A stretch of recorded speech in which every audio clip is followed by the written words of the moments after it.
बुधवार की रात भी मीटिंग हुई। बीजेपी ने यूपी, पश्चिम बंगाल, दिल्ली और उत्तराखंड की ज्यादातर सीटों के उम्मीदवारों के नाम तय कर दिए हैं। छत्तीसगढ़ की 5 सीटों पर भी उम्मीदवारों के नाम तय कर दिए गए हैं। अब आज होली के दिन यानी कि दोपहर के बाद किसी भी वक्त उम्मीदवारों के नामों का ऐलान किया जा सकता है। पूरा देश जिस वक्त होली की मस्ती में डूबा हुआ है, उस वक्त बीजेपी में धुआंधार मंथन चल रहा है।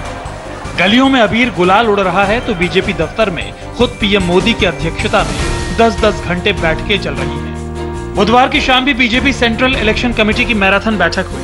बैठक खत्म होने के बाद पीएम मोदी और बीजेपी अध्यक्ष अमित शाह के बीच करीब 1 घंटे तक अकेले में बातचीत हुई। इंडिया टीवी को एक्सक्लूसिव खबर मिली है कि बीजेपी ने यूपी में 40, पश्चिम बंगाल में 27, दिल्ली में 7, छत्तीसगढ़ में 5 और उत्तराखंड में 5 उम्मीदवारों के नाम फाइनल कर दिए हैं।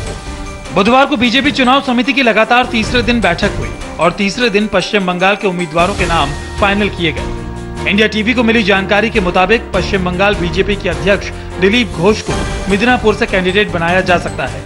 केंद्रीय मंत्री बाबुल सुप्रियो इस बार फिर आसनसोल से उम्मीदवार होंगे। तृणमूल कांग्रेस छोड़कर बीजेपी में शामिल हुए एमपी सौमित्र खान को बीजेपी विष्णुपुर से मैदान में उतारेगी। इसके अलावा राहुल सिन्हा नॉर्थ कोलकाता से, नेताजी सुभाष चंद्र बोस के परपोते चंद्र कुमार बोस साउथ कोलकाता से चुनाव लड़ सकते हैं। कुछ दिन पहले ममता का साथ छोड़कर बीजेपी में आए अर्जुन सिंह को बैरकपुर से टिकट मिलेगा। मालदा उत्तर से बीजेपी खगेन मुर्मू को टिकट दे सकती है।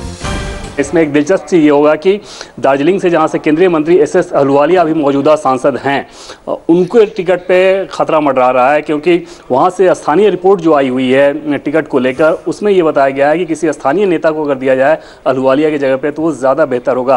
अब देखना होगा कि केंद्रीय चुनाव समिति उस बाबत क्या फैसला लेती है। क्या केंद्रीय मंत्री एसएस अहलुवालिया का टिकट दार्जिलिंग से काटा जाता है, और अगर काटा जाता है तो फिर कहाँ उन्हें एडजस्ट किया जाएगा। पश्चिम बंगाल के बाद बीजेपी की सबसे बड़ी माथापच्ची यूपी को लेकर हो रही है। सीएम योगी और यूपी बीजेपी के अध्यक्ष महेंद्र नाथ पांडे के सामने सबसे बड़ी मुश्किल ये है कि हर पैनल में 2 से ज्यादा नाम है और यही देरी की बड़ी वजह भी है।